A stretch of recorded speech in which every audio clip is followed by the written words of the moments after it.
Iya, metaverse. Apa sih yang ada di benak Anda? Mungkin Anda membayangkan ya dunia virtual yang penuh dengan imersif 3 dimensi, di mana kita bisa berinteraksi antara satu sama lain. Nah, sebagian lagi mungkin belum terlalu bisa membayangkan ya seperti apa sih sebetulnya metaverse ini. Nah, meskipun kita masih belum tahu ya ke depannya kira-kira kapan pastinya dunia metaverse ini bisa kita rasakan. Ternyata sejauh ini antusiasme terhadap dunia 2.0 sudah begitu luar biasa. Seperti apa? Kita akan simak dalam dunia metaverse di depan mata. Ya, kita mulai dari gambaran akan metaverse terlebih dahulu. Nah, sebetulnya metaverse ini memiliki arti yang cukup luas ya. Namun kini metaverse bisa digambarkan sebagai dunia virtual, di mana kita bisa merasakan, berinteraksi, berkegiatan di suatu ruang animasi menggunakan avatar diri kita. Seperti ini kurang lebih kalau kita lihat di sini ada Mark Zuckerberg di mana dia membuat avatar dirinya sendiri begitu ya.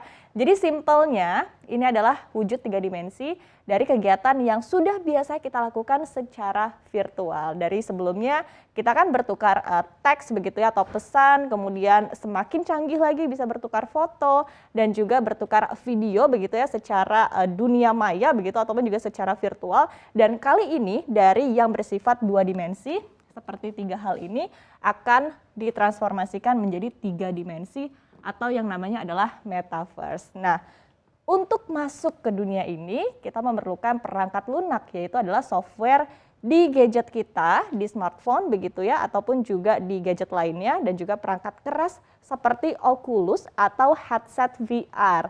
Dan juga nanti akan ada ya perangkat-perangkat lainnya seperti controller, ini yang ada di tangan kita begitu ya.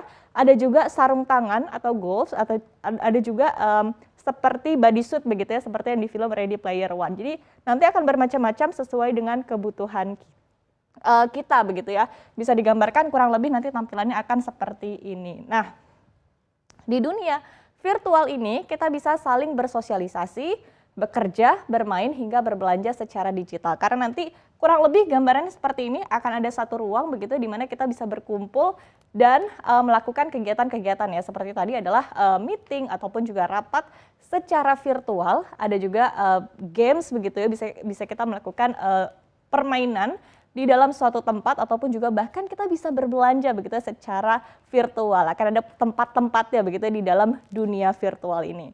Nah, kurang lebih sekali lagi seperti di film Ready Player One yang tadi saya sudah sebutkan begitu ya, karya Steven Spielberg, di mana manusianya ini ada yang hidup secara nyata di dunia saat ini, tapi ada juga ya suatu dunia yang bisa kita eksplor ataupun juga dunia virtual, dunia animasi, dan bahkan disebutkan tidak akan lama lagi ya teknologi seperti di film ini bisa terwujud dalam kurun waktu 5 hingga 10 tahun lagi. Bayangkan ya.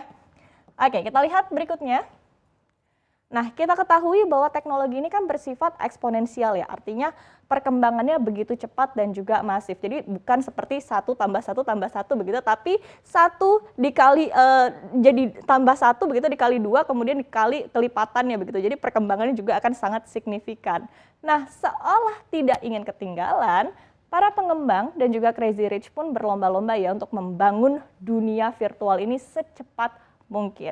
Investasi yang digelontorkan pun juga tidak main-main ya. Jadi sebut saja ada Facebook yang resmi mengubah namanya menjadi Meta. Ini adalah sebuah singkatan dari Metaverse. Nah, Meta, besutan dari Mark Zuckerberg ini bahkan nekat ya memotong laba Facebook hingga 10 miliar dolar Amerika Serikat. Ini tujuannya adalah untuk pengembangan teknologi VR atau virtual reality dan juga AR atau augmented reality. Dan bahkan Meta juga telah mengakuisisi perusahaan headset VR Oculus dan mengeluarkan produk baru adalah Oculus Quest 2.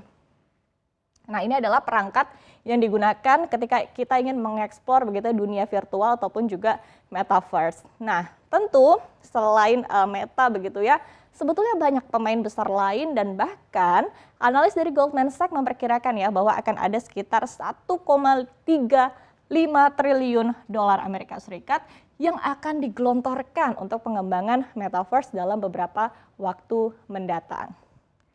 Kita lihat berikutnya, rupanya Dari sisi demand, dunia metaverse juga sudah mulai menjadi primadona ya. Jadi seolah-olah rebutan siapa cepat dia yang dapat begitu ya. Jadi para konglomerasi dan juga crazy rich pun berbondong-bondong membeli tanah di dunia virtual. Jadi sebut aja ada perusahaan retail begitu ya, ada Adidas dan juga Samsung. Kemudian ada juga rapper crazy rich asal Amerika Serikat, ada Snoop Dogg yang dikabarkan membeli tanah di rumah metaverse begitu ya, ataupun juga di dunia metaverse ini untuk tempat dia berpesta atau berparty begitu ya secara virtual.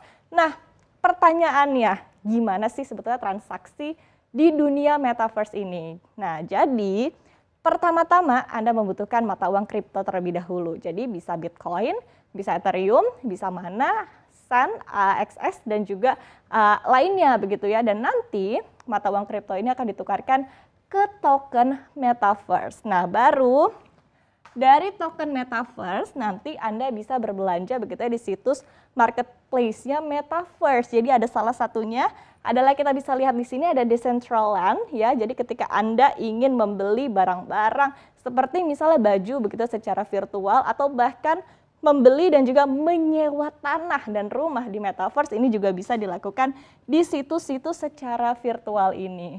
Nah, uniknya meskipun tampaknya juga antusiasmenya luar biasa begitu, tapi rupanya ada loh satu crazy rich dunia yang tampaknya cukup pesimis ya dengan kehadiran dari metaverse.